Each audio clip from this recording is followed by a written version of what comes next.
या कपमध्ये फक्त चहा कॉफीच नाही तर जगभरातला सगळा डेटा स्टोअर होऊ शकतो। खोटं वाटतंय? रुको जरा, सबर करो।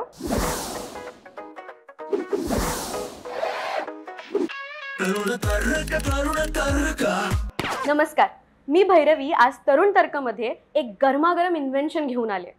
तर मी बोलतेय डीएनए डेटा स्टोरेज बद्दल। हो, डीएनए, डीऑक्सी रायबोन्यूक्लिक ॲसिड, तोच डीएनए जो लहानपणी आपण विज्ञानाच्या पुस्तकात बघितलेला।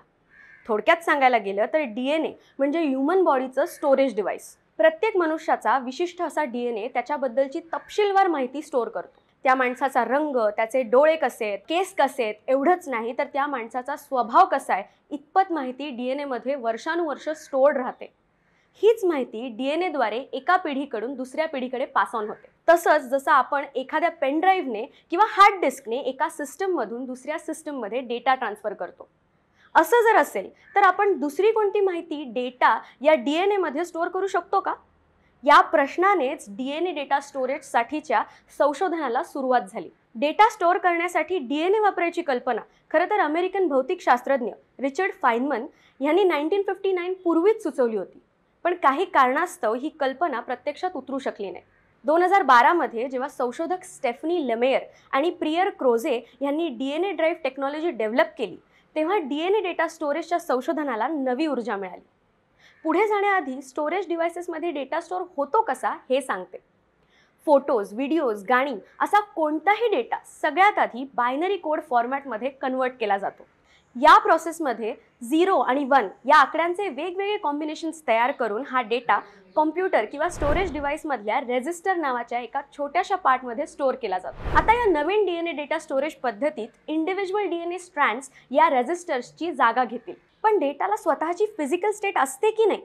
तुम्हाला काय वाटतं? आम्हाला कॉमेंट्समध्ये सांगा। आता तुमचं कन्फ्युजन हे असेल की हा डेटा डीएनएमध्ये कसा स्टोअर होणार? डीएनएच्या सिंथेसाइज स्ट्रँड्सवर बायनरी डेटा एन्कोड आणि डिकोड करण्याची ही प्रक्रिया आहे। नाही कळलं? सोपं करून सांगते। डीएनए बनतं ते ATGC या 4 बेसेसने, ॲडेनिन, थायमिन, ग्वानिन आणि सायटोसिन म्हणजेच ATGCने। प्रत्येक डीएनए स्ट्रँडमध्ये ATGC या प्रोटीन्सचे वेगवेगळे कोड असतात आणि आपल्या शरीराची सगळी माहिती याच प्रोटीन्सच्या कॉम्बिनेशन्समध्ये सेव्ड असते। आपल्या प्रत्येक फीचरसाठी एक वेगळं कॉम्बिनेशन असतं। मग जर आपण या ATGCचे आपल्याला हवे तसे कॉम्बिनेशन्स तयार केले आणि आपण सुद्धा आपल्याला हवा तो डेटा या डीएनएमध्ये स्टोअर करू शकलो तर हीच डीएनए डेटा स्टोरेजची बेसिक कॉन्सेप्ट आहे। आता तुम्ही म्हणाल पेन ड्राईव्ह आणि हार्ड डिस्क सारखे डिव्हाइस असताना डीएनएची काय गरज? आता बघा, सर्वसामान्यांना 2 TB, 3 TB, जास्तीत जास्त 5 TB कॅपॅसिटीचं स्टोरेज डिव्हाइस पुरेसं आहे, पण जगातल्या मोठमोठ्या कंपनीजचा विचार करता त्यांचा एकूण डेटा स्टोअर करायला हे डिव्हाइसेस पुरेसे नाहीत। मग त्यात डीएनए कसं कामी येईल? सांगते, पण तुम्ही आधी या बाईट चार्टचा स्क्रीनशॉट काढून घ्या, म्हणजे पुढची प्रोसेस समजणं सोपं जाईल। आज मार्केटच्या खरेदीपासून शेअर मार्केटच्या खरेदीपर्यंत प्रत्येक काम ऑनलाईन होतं। तुम्हाला माहिती आहे जगात अंदाजे 5.35 बिलियन इंटरनेट युजर्स आहेत आणि प्रत्येक युजर अंदाजे 15.87 TB डेटा एका दिवसात जनरेट करतो। भारतात सर्वाधिक वापरलं जाणारं सर्च इंजिन गुगल याची डेटा स्टोरेज रूम पाहिली आहेत? फक्त गुगलचा डेटा स्टोअर करायला एवढी मोठी रूम लागते। मग संपूर्ण जगातला डेटा स्टोअर करायचा असेल तर किती मोठी जागा लागेल? फक्त एका कॉफी कप एवढी।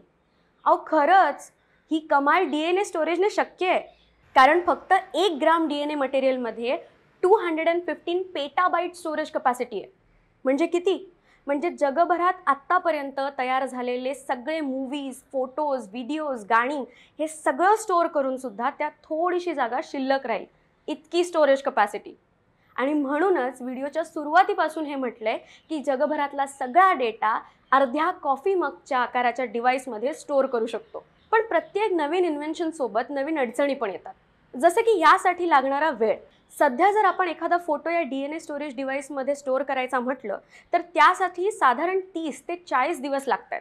अर्थातच जसं जसं संशोधन पुढे जाईल तसतसं हा स्पीड काही मिनिटांपर्यंत किंवा काही सेकंदांपर्यंत देखील कमी होईल। मग काय आहे ना हा शोध भन्नाट। डीएनए डेटा स्टोरेजबद्दल तुम्हाला काय वाटतं हे आम्हाला ऐकायला नक्कीच आवडेल। सो कॉमेंट्समध्ये सांगा डीएनए डेटा स्टोरेज ये और ने। आणि आपली नेहमीची प्रथा लाईक, शेअर, सबस्क्राईब। भेटूयात नेक्स्ट व्हिडिओमध्ये।